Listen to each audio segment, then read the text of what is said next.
మన జీవితంలో సమస్తము కూడా దేవుని యొక్క ఆశీర్వాదం మీద ఆధారపడి ఉంది. దేవుడు దీవిస్తే హ్యాపీగా ఉంటాం. దేవుడు దీవించకపోతే మనం హ్యాపీగా ఉండలేం. కానీ దేవుడు దీవించాలని ఆశపడుతున్నాడు. నువ్వు కూడా కావాలని కోరుకుంటున్నావు. కానీ ప్రాబ్లం ఎక్కడ ఉంది అని ఆలోచించి చూసినట్లయితే నువ్వు అడుగుతున్నావు, దేవా నాకు అది కావాలి, ఇది కావాలయ్యా నువ్వు అడుగుతున్నావు. అడగడం బాగానే అడుగుతున్నావు. కానీ నువ్వు అడిగింది ఎందుకు దక్కట్లేదు? ఎప్పుడన్నా ఆలోచించావా? దేవుడిలో ప్రాబ్లం ఉందనుకుంటున్నావా? లేదు. దేవుడు పక్షపాతి కాడు. అందరినీ సమానంగా చూసేవాడు. అందరినీ దీవించాలని కోరుకునేవాడు. ఆయనకి ఇవ్వాలనే కోరుకుంటున్నాడు. కానీ ఎందుకు నీకు ఆశీర్వాదం రావట్లేదంటే నీకు దేవుడికి మధ్య ఒక సమస్య ఉంది. ఆ సమస్య ఏంటంటే పాపం. నీకు దేవుడికి మధ్య పాపం అనే గోడ అడ్డంగా ఉంది. ఎవరు ఈ గోడ కట్టుకున్నారంటే నీ అంతట నువ్వే పాపం చేసి ఈ గోడ కట్టుకున్నావు.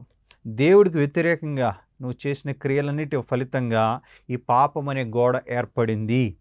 తద్వారా దేవుడు నీకు ఆశీర్వాదాలు పంపిద్దామన్నా అది నీ వద్దకు చేరట్లేదు. నువ్వు అడిగేది దేవుడి దగ్గరికి వెళ్ళట్లేదు. వీటన్నిటికీ సమస్య ఏంటంటే ఈ గోడ ఎవరు కట్టుకున్నారు?